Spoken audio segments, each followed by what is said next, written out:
سیدنا فاروق اعظم فرماتے ہیں میں نے کانوں سے سنا ان النبی صلی اللہ علیہ وآلہ وسلم قال لفاطمہ. لوگوں ایک بات ذہن نشین کر لو، صحابہ کرام جب حضور علیہ السلام سے مخاطب ہوتے تو آپ سے خطاب کرتے تو عرض کرتے فداک ابی و امی یا رسول اللہ، فداک ابی و امی یا رسول اللہ. حضور علیہ السلام سے بات کرنے سے پہلے عرض کرتے میرے ماں باپ آپ پر فدا ہوں یا رسول اللہ، یا رسول اللہ میرے ماں باپ آپ پر فدا ہوں، پھر بات کرتے تھے. یہ صحابہ کرام کا معمول تھا. اور آئیے سیدنا فاروق اعظم فرماتے کہ وہ لمحہ ایک دیدنی لمحہ تھا جب آقا علیہ السلام حضرت فاطمہ الزہرا سے مخاطب تھے. انہوں نے سنا تو حضرت فاطمہ سے کوئی بات فرمانے لگے اور گفتگو کرنے سے پہلے میرے آقا تاجدار کائنات نے حضرت فاطمہ سے فرمایا فدا کے ابی و امی یا فاطمہ، فاطمہ تجھ پر میرے ماں باپ قربان ہو، فاطمہ تجھ پر میرے ماں باپ قربان ہو، فاطمہ تجھ پر میرے ماں باپ قربان، فاطمہ تم پر سب کے ماں باپ قربان، فاطمہ تم پر ساری کائنات کے ماں باپ قربان. میرے آقا نے فرمایا فدا کے ابی و امی یا فاطمہ، فاطمہ تجھ پر میرا عبداللہ میرا قربان ہو جائے، میرے ماں باپ قربان ہو جائے. جب شادی ہو گئی حضرت فاطمہ الزہرا کی تو شادی سے پہلے سید عالم فاطمہ الزہرا آقا علیہ السلام کے ساتھ رہتی تھی، والد کے ساتھ رہتی تھی. اور یہ حضرت ابو ایوب انصاری کے گھروں میں رہتے تھے. چونکہ ہجرت کے فوری بعد پہلے سال تو شادی ہو گئی، اپنے حجرات ابھی الگ نہیں بنائے تھے، ابو ایوب انصاری کے حجروں میں رہتے تھے. شادی ہو گئی تو میرے آقا نے فرمایا علی اب اپنا گھر بنا لو. حضرت علی شیر خدا نے گھر بنا لیا اور وہ گھر حضور علیہ السلام کے گھر سے تھوڑا سا دور تھا. جب اس گھر میں منتقل ہو گئے حضرت آقا علیہ السلام ہر روز حضرت فاطمہ کو دیکھتے تھے، ان کو تکتے تھے.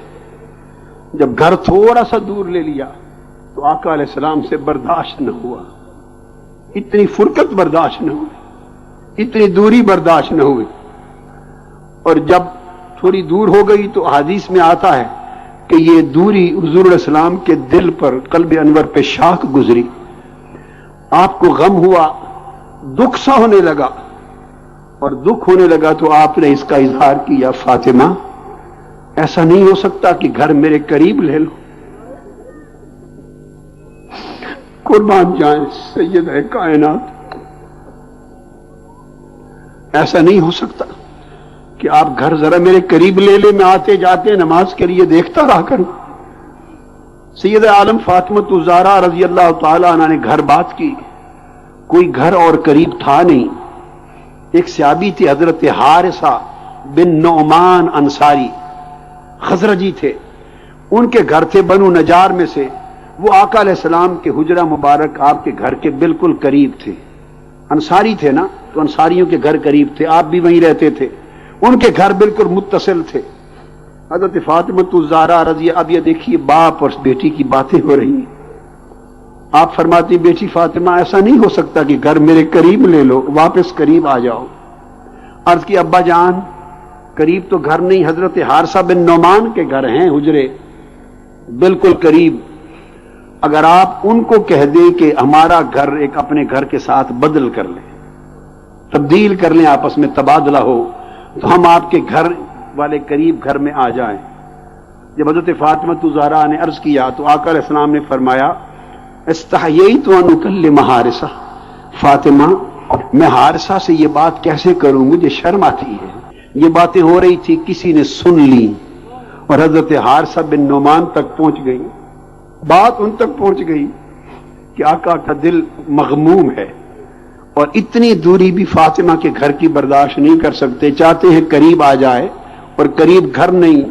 حضرت حارثہ بن نعمان دوڑتے ہوئے آقا کے قدموں پہ آ کے گر پڑے اور معلوم ہے کیا کہا، قربان جائیں کاش ہم سب کو یہ ایمان نصیب ہو جائے، کاش ہمارے ایمان کو یہ کیفیت نصیب ہو جائے. اور آج اس دور ظلم اور دور مادیت اور دور بربادی میں اس ایمان کو دوبارہ زندہ کرنے کی ضرورت ہے۔ قدموں پہ گر پڑے، عرض کرنے لگے انما انا و مالی للہ والرسول۔ آقا آپ نے کیا فرما دیا؟ میرے آقا آپ نے کیا فرما دیا؟ میں بھی اور میرا مال بھی اللہ اور اللہ کے رسول کا ہے آقا، میرا سب کچھ آپ کا ہے، میری جان بھی آپ کی ہے، میں بھی آپ کا، میرا مال بھی آپ کا۔ آپ حکم فرماتے۔ آقا علیہ السلام فرمایا صدقتا، تو نے سچ کہا، بارک اللہ فیک و علیک، اللہ تجھ میں اور تجھ پر برکت فرمائے۔ بس اسی اتنی بات میں حضرت حارثہ دوڑے اور سیدنا مولا علی شیر خدا سے عرض کیا اور اپنا گھر تبدیل کر لیا۔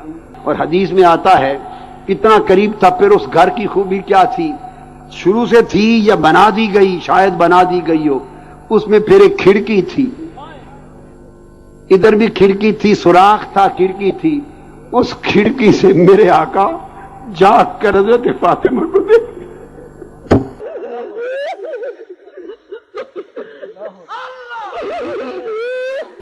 اس کھڑکی سے جاگ کر سید عالم فاطمہ الزہرا کو دیکھتے تھے، حسن کو دیکھتے تھے، حسین کو دیکھتے تھے، اپنی آنکھوں کو ٹھنڈا کرتے تھے۔